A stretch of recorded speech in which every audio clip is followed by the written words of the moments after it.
Hello there, World of Tankers, I'm World of Blitz, and welcome back to the channel. If you're new or you've been sticking around for quite some time, hopefully you're going to be enjoying this content I'm going to be serving up to you guys as an appetizer. And this is the T54E1, a Tier 9 American autoloading medium tank, and a pretty fun one at that, but at the same time can be extremely tricky to play. So I figured, you know what, we've been doing odd and obscure tanks all over my channel, so let's do another one as in the form of this tank. Now this is pretty much a carbon copy of the T57 Heavy with a little bit nerfed gun, so it's got 310 damage instead of the 400 average that the 57 Heavy has, but it's still got the same clip interval of 2.5 seconds each, so in 5 seconds this tank deals 930 damage. Pretty dang impressive. Not only that, it's also got 8 degrees of gun depression, one of the most accurate Tier 9 guns out there with 2.5 seconds of aiming time and 0.317 dispersion, so the gun is great on this tank. And in fact, I really do enjoy playing this vehicle, but it's also very hard to play at the same time. So of course, let's get in the matchmaker while I'm talking about it. But the issue I have with this vehicle, and that I understand a lot of people that really start grinding this vehicle have, is the armor. This is a very, very large tank. Like, it's pretty much the same dimensions as a 57 Heavy.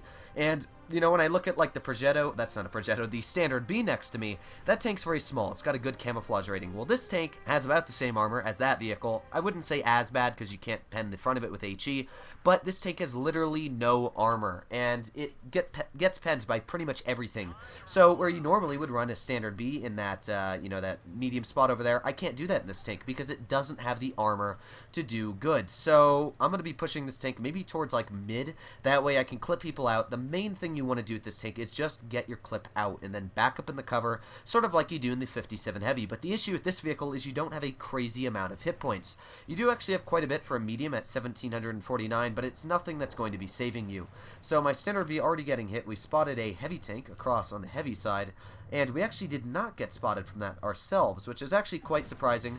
But there we go, one nice tap already into the enemy 2 and 5B, not detected myself, but that was a pretty nice shot. I'll take it. You know what? Damage is damage, as I always say, so I'll take any shell I can get. Now you will notice my Wi-Fi, yeah, it's not really liking me today. Sadly, it's just pretty dang laggy. So we got the WT pushing out very aggressive here. Let's see if he's going to get a shot into the WT. Well, that was a great shot from me, as you guys can see.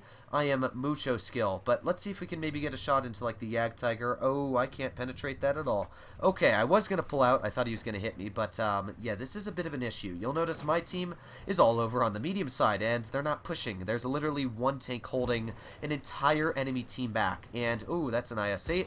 Thankfully, he missed. Probably not the best aim there, but yeah, let's get out of here. I don't necessarily want to deal with any of that right now, so let's just turn our tank and skedaddle right out of there immediately. So here's the issue with our team, and this is one thing, by the way, a little tip, is if you notice that there's literally 2 tanks on the medium side, push. There's no reason for our team to be sitting back, and they are. So yeah, I don't necessarily like that at all. Now let's see if we can get shots into the Sheridan here. So there's one nice tap. Let's see if we can, of course, get one more out. There we go. Another nice tap, and I know it, one more. But as you see, that Sheridan literally spent 0 time aiming, just fired the shell. And that's, of course, because it doesn't matter where you shoot this tank, although that shell he fired was stupid that it hit me. But yeah, this thing literally has no armor. It's a very, very big issue on it. Well, you know what? I take it back. It has enough armor to bounce a lucky occasional shell like that. But overall, it's really not going to be bouncing any shots in general. So let's see. We've got the WT all the way off to the side, it would appear, and maybe we can get some shells into you. There's one tap. Let's see if we can get one more. Come on, reload. No, okay.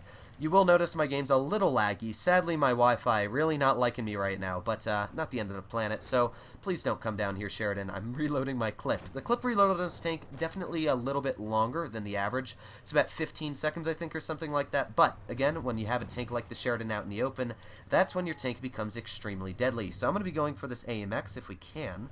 Let's see if we can get some shots into the turret, maybe. Ooh, wonderful shell from me there.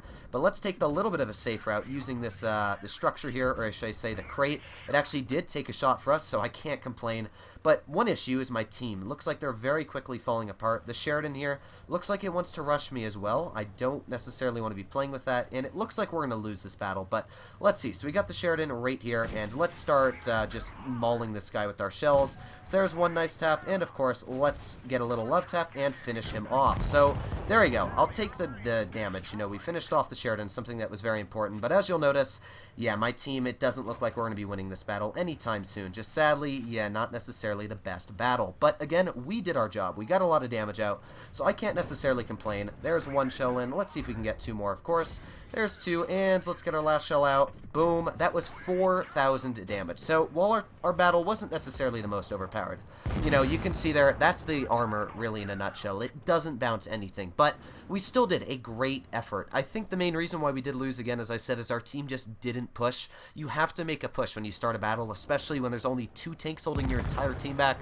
I was like, what are you guys doing over there? And as you can see, we definitely couldn't flank quick enough to take out their heavies and their tanks before ours were taken out on our team. No clue where that E5 shot went, but we still did a great job. 4,000 damage is nothing to complain about, especially in a tier 9 battle like this one.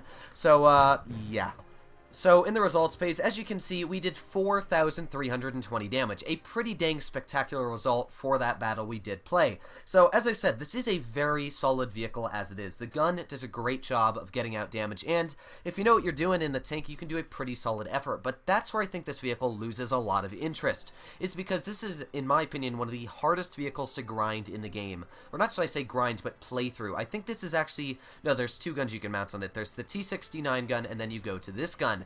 And the issue with this tank, as I said, is just the armor and the size of the vehicle. It's a very large tank, which means your camo is awful. Oof, I gotta type in global chat too.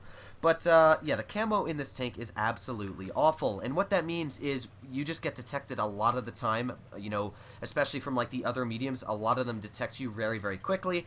And, of course, when you're detected, it's not something you want to be when you have literally 0 armor. So what are we up against? Well, we got a Sheridan. Again, as we saw last game, Sheridan's not necessarily something I want to play with.